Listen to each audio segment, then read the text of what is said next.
Start with the juice. Wow, there was a couple guys I think just stood out making some plays, and it's been a consistency thing, but it was good to get Zion Nunley back out. We need a big body X receiver that can go down the field and make some plays, and I thought he did that today, especially after the catch. And then defensively it was Hudson Cedarland. I think some good run stuffs, had his hands on a couple balls, had an interception. I think he's coming out of his shell a little bit, and it's much needed, and it's good to see. What was maybe kind of the one position group you were looking to kind of show you something here, and maybe you thought that they did or didn't? Well, I'm always watching the O-line. I stand behind them, I watch it. I still want to be able to run the ball more effectively. I feel like we've been streaky with it. I feel like we've done it at times, but we got to be more consistent because that opens up everything else. And then I think just secondary-wise, we've been giving up too many explosive plays, and I thought we did a solid job with the vertical pass game. Now it's just tackling the short stuff, and once again, when it's a scrimmage, it's one side not doing it, but really happy with the yak yards by our receivers. How much do you kind of emphasize that maybe some of the younger guys or the twos on the depth chart when, you have situations like RJ and BJ and Shaw, what you have. You tell the guys behind, like, hey, this is a chance for you to get 50, 60 reps and prove what you can do on the field. Well, I think we had a great team meeting this morning, and one of the core values we talked about was competition. And that was going to be the core and the heart of what we did today. And whether you're a 1, whether you're a 2, whether you're a 3, whether you're RJ who's sitting out there, what's your competition level going to be? And I thought there was a lot of guys. Another one that jumped off was Stephen Hall, going out there making some plays and starting to look like a Pac-12 football player. So I think our guys were really out here. There was great energy, and I think they were really ready to compete today. And then we got in about 95 snaps in a lot of different situations and scenarios, so I think it was really positive. You had some the big plays from the offense, but also handful of takeaways and stops by the defense. How much did you like the kind of back and forth today, or were you pleased with the 50? That's what it has to be. I thought it was a little more balanced. I thought the offense was a little more dominant in the first one. But at the end of the day, red zone, I think we settled for a few too many field goals. But like I said, the big plays, as we kept going, I'm big on seeing the offense respond. So I thought we responded to all the takeaways. I thought we responded to a couple of the 3 and outs that we had and put together successful drives following those moments.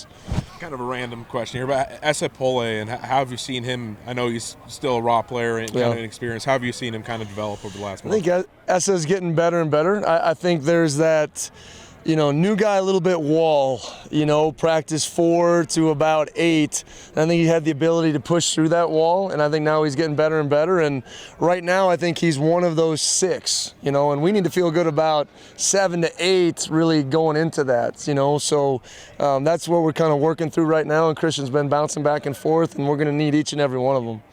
Yeah, Coach, it seemed like for the defense on a couple drives there with the ones that you guys put out a lot of big nickel or dime packages, and it seemed like Devin especially, he really thrived on that, in coverage and in the run game. So for the front 7, just like in those type of special packages, what did you think of their performances today?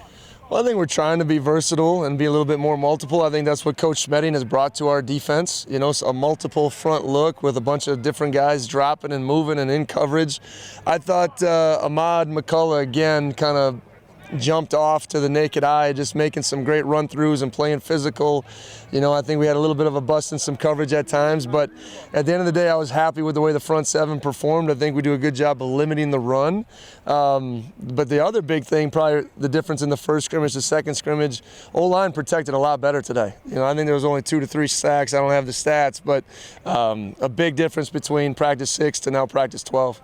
And on that note about the offensive line, it seemed like as a whole, especially compared to last season, that the offense as a whole is doing a much better job, just kind of like letting the play develop and like going through reads and things like that. So is that something that you've noticed just like from last year in the beginning of practice to now, just the more fluidity and developing of the offense? Absolutely. I think this is year 2 in an offense, right? Defensively, essentially year 4, right? And I think you get some of those moments once you get guys comfortable, knowing their roles, understanding what it means to be really, really successful within that role.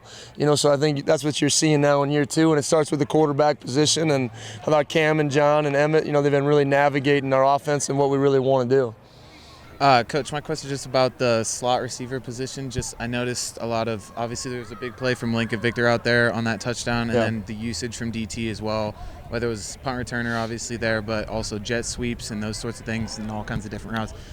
What you've seen from that position and how you plan to use them to kind of create more versatile offense? Well, I think Lincoln Victor's playing the best ball since I've I've been here. And I think that's great to say that about a senior captain and a guy that's got a little chip on his shoulder and wanting to show what he can do. Maybe not accomplish exactly what he wanted to last year and dealt with some adversity, played him inside, outside. So to go back inside where it's his home and where he's really comfortable at, I think he's been probably our most consistent offensive player through the first 12 practices. So DT is explosive. We got to get the ball in DT's hands in a lot of different ways, and excited to see him do some punt stuff because he's one heck of a punt returner.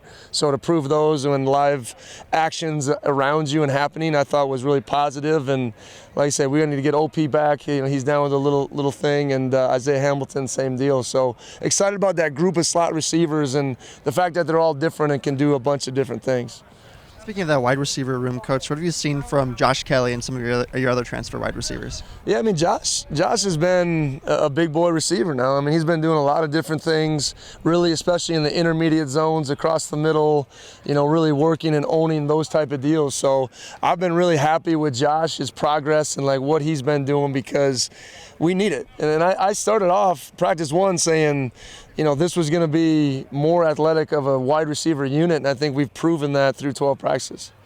And on the sideline, RJ and Brennan just bringing energy every single play. Yeah. What have you seen from them throughout camp and their now, last year as leaders? Yeah, they're both two unique individuals, and just they're a joy to have around. They bring energy. They know this is going to be a day where they only played 10 snaps, but leadership is more than just making plays, so encouraging teammates, lifting them back up, resetting the focus, and I think that's what those two guys do, and they generally love being here, but also just playing this game and supporting their team. Coach, I'll give you the simple question. What did you like from the defense today? Well, I just think, there was some good energy about it. I thought they encouraged each other, and we didn't get beat by tempo like we did in the last scrimmage, right? So there was some moments we're getting better at that, but at the end of the day, it's about getting lined up and executing your role. You're getting through the last two practices in that crimson and gray game. What do you expect to see from the guys moving forward?